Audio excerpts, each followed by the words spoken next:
नमस्कार, विंध्या टाइम्स में आपका स्वागत है। दिन भर की 4 बड़ी खबरों के साथ आपके बीच हाजिर हुए हैं। सबसे पहले मध्य प्रदेश की बड़ी खबर। देश भर में जिस तरह से कोरोना के आंकड़े बढ़ रहे हैं, उससे मध्य प्रदेश में भी चिंता बढ़ गई है। करीबी राज्य जहां से सीमाएं लगती हैं, महाराष्ट्र, वहां 21 तारीख से लेकर आगे परिवहन बंद रहेगा। तमाम ट्रांसपोर्ट को रोकने की कवायद सरकार ने शुरू कर दी है, बाकायदे आदेश जारी कर दिया है। पिछले 24 घंटे में 917 नए कोरोना के मामले मध्य प्रदेश में मिले हैं। सरकार के लिए चिंता की बात है। बंगाल जाते समय मुख्यमंत्री शिवराज सिंह चौहान ने कहा था, बयान दिया था, मीडिया बाइट में कहा था कि लॉकडाउन नहीं करेंगे, आर्थिक गतिविधियों को चालू रखना बेहद ज़रूरी है। लेकिन इंदौर और भोपाल के हालात को देखते हुए कहीं ना कहीं प्रशासन सक्रिय है, लेकिन डर का माहौल साफ देखा जा सकता है। नाइट कर्फ्यू की बात हुई, तमाम इंदौर भोपाल में नाइट कर्फ्यू शुरू भी हो गया, लेकिन क्या सिर्फ रात की सावधानियों से कोरोना को रोका जा सकता है? ये बड़ा सवाल है। सरकार आखिर जिन राज्यों में चुनाव चल रहा है वहाँ के क्या हालात हैं, लेकिन यहाँ मध्य प्रदेश में फिर से एक बार मामले बढ़ने के बाद अब सरकार इस बात को लेकर चिंतित है। कोशिश होगी कि किसी भी तरह से संक्रमण को रोका जाए, लेकिन अब सबसे बड़ी चुनौती ये है कि किस तरह से इंदौर और भोपाल के हालात नियंत्रित किए जाएंगे। साथ ही साथ मध्य प्रदेश के जो अन्य 10 जिले हैं, जिनको लेकर केंद्र भी बाकायदा कह चुका है कि वहाँ परिस्थितियाँ अच्छी नहीं हैं, वहाँ किस तरह से परिस्थितियाँ संभाली जाएं, उन सब चीज़ों पर देखना होगा सरकार का अगला कदम क्या होगा। फिलहाल मध्य प्रदेश के भी तमाम नेता, सरकार में खुद मुख्यमंत्री बंगाल चुनावों में व्यस्त हैं। तमाम दौरे चल रहे हैं और सीधे सीधे केंद्र बंगाल पर है, पूरा ध्यान वहाँ लगा हुआ है, वहाँ के इलेक्शन पर लगा हुआ है। कोरोना की समीक्षा बार बार मुख्यमंत्री कर रहे हैं, लेकिन हर बार यही है कि अभी लॉकडाउन नहीं लगाया जाएगा, और लॉकडाउन नहीं लगाने के पीछे कारण यही है कि आर्थिक गतिविधियाँ रोकना सही नहीं होगा। अगली खबर की ओर बढ़ते हैं। मध्य प्रदेश में वित्त मंत्री जगदीश देवड़ा ने मंत्री महेंद्र सिंह सिसोदिया को सलाह दी है कि अनावश्यक खर्च से बचें। मध्य प्रदेश की खस्ता हाल अर्थव्यवस्था इस चीज़ को बयां भी कर रही है। मध्य प्रदेश में अब एक ऐसा मामला आया है कि शिवराज सरकार के 2 मंत्रियों के बीच ही एक विवाद खड़ा हो गया है।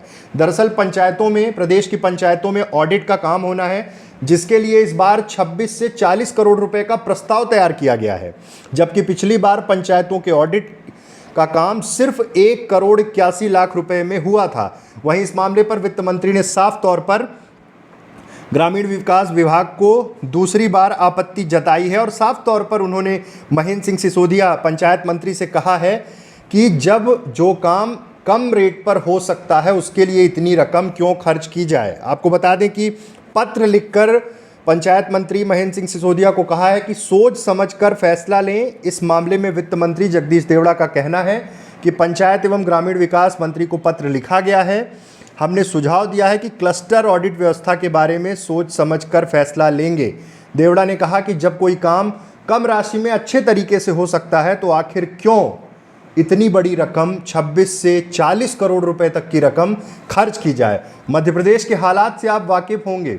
लगातार हर महीने सरकार कर्ज ले रही है, और ये कर्ज किससे वसूला जाएगा? आम आदमियों से वसूला जाएगा। आखिर कोविड के दौरान भी जिस तरह की परिस्थितियां रहीं, जिस तरह से कर्ज लिया गया मध्य प्रदेश में, उससे मध्य प्रदेश की स्थिति क्या है, हर व्यक्ति पर कितना कर्ज है। विपक्ष लगातार इस मुद्दे को लेकर सरकार को घेरता रहा, लेकिन अब मध्य प्रदेश के वित्त मंत्री खुद पंचायत और ग्रामीण मंत्री से ये आग्रह कर रहे हैं कि जो काम लगभग 2 करोड़ रुपए में हो सकता है उसके लिए 26 से 40 करोड़ रुपए क्यों खर्च किए जाएं। पहले भी ऐसा हुआ है। 2015-16 में यही पद्धति अपनाई गई थी, 16-17 में भी जारी किया गया था। उसके बाद कुछ गड़बड़ियां उजागर होने के बाद क्लस्टर व्यवस्था 17-18 में खत्म करके जिलावार ऑडिट व्यवस्था लागू की गई थी। अब क्लस्टर ऑडिट व्यवस्था में 22 करोड़ रुपए का खर्च सामने आया था उस समय, जबकि यह खर्च जिलावार ऑडिट व्यवस्था में घटकर 2.5 करोड़ रुपए रह गया था। ये जो खर्च होगा इसे टैक्स के रूप में आम जनता से ही वसूला जाएगा। वित्त मंत्री ने प्रदेश की स्थिति, एक तरह से इस पत्र में प्रदेश की स्थिति भी बताई है कि मध्य प्रदेश किस तरह से खस्ता हाल अर्थव्यवस्था से जूझ रहा है, इसलिए ऐसे खर्चों से बचना बेहद ज़रूरी है। अगली खबर, हड़कंप मचा उस समय जब भारतीय जनता पार्टी प्रदेश कार्यालय में साफ तौर पर 2 युवतियों ने एक वीडियो जारी कर आरोप लगाया। सोशल मीडिया पर ये वीडियो जारी हुआ। युवतियों ने कहा कि भाजपा कार्यालय में यौन शोषण करने की कोशिश की गई। वहाँ पर एक बुजुर्ग पर ये आरोप लगाया। पुस्तकालय की बात है ये, बीजेपी कार्यालय के। और सबसे बड़ी बात यह है कि जब ये वीडियो सोशल मीडिया पर वायरल हुआ, उसके तुरंत बाद भाजपा प्रदेश महामंत्री भगवान दास सबनानी ने कहा कि सोशल मीडिया में जो वीडियो वायरल हो रहा है उसकी जांच कराएंगे। और सीधे तौर पर इस वीडियो में युवतियों ने मुख्यमंत्री शिवराज सिंह चौहान, भाजपा संगठन मंत्री BL संतोष को संबोधित करते हुए कहा था कि उन्होंने अपना पूरा जीवन बीजेपी संगठन को समर्पित किया है। वो पार्टी के नानाजी देशमुख पुस्तकालय में अध्ययन करती हैं। पिछले कुछ महीने से पुस्तकालय में जो अभद्र व्यवहार हो रहा है वह निंदनीय है। एक बुजुर्ग अभद्र हरकतें करते हैं। 12 मार्च को उन्होंने अभद्र हरकत की। बुजुर्ग ने कई बार उन्हें घर आने का न्योता भी दिया, यह भी कहा कि मोटरसाइकिल से उन्हें घर तक छोड़ दें। अब कहीं ना कहीं इस चीज़ को लेकर कांग्रेस बीजेपी पर आक्रामक हो रही है। इस घटनाक्रम के बाद जांच की बात हुई है और अब देखना होगा कि इस जांच में कैसी चीज़ें निकल कर सामने आती हैं। अगली खबर, मध्य प्रदेश के कृषि मंत्री कमल पटेल ने एक बयान दिया है, जहां एक और फटी जीन्स पर बवाल मचा हुआ है। उत्तराखंड के मुख्यमंत्री ने जो बयान दिया था पिछले दिनों, उसको लेकर अब एक कदम आगे मध्य प्रदेश के कृषि मंत्री निकल गए हैं। उन्होंने उत्तराखंड के CM के बयान का समर्थन किया है। महिलाओं के फटी जीन्स पहनने को लेकर उत्तराखंड के CM तीरथ सिंह ने बयान दिया था। अब एक कदम ये आगे निकल गए हैं। उन्होंने साफ तौर पे कहा है कि लड़कियां, महिलाएं अपनी सीमाओं में रहें। उसके साथ ही मध्य प्रदेश में इस बयान की एक अलग तरीके से एंट्री हुई है। अब बयानबाजी का जब दौर शुरू हुआ है तो कहीं ना कहीं तमाम महिला संगठन भी इस चीज़ को लेकर सामने आए हैं। उन्होंने कहा कि हमें बेटियों को सुरक्षित रखना है तो उन्हें मर्यादा में रखने की ज़रूरत है। ये मध्य प्रदेश के कृषि मंत्री कमल पटेल का बयान है। उन्होंने कहा कि कपड़े पहनने में मर्यादा होनी चाहिए।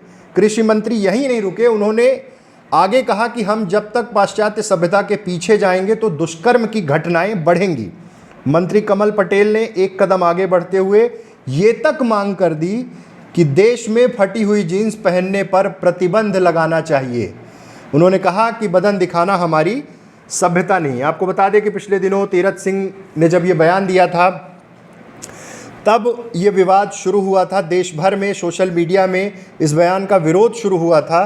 देश भर की महिलाओं ने एक सुर में उत्तराखंड के CM के बयान की निंदा की और कांग्रेस व अन्य राजनीतिक पार्टियों ने बीजेपी पर इसको लेकर निशाना साधा। लेकिन अब मध्य प्रदेश के कृषि मंत्री कमल पटेल इससे आगे निकल गए हैं। उन्होंने देश भर में फटी हुई जीन्स पर प्रतिबंध लगाने की मांग कर दी है।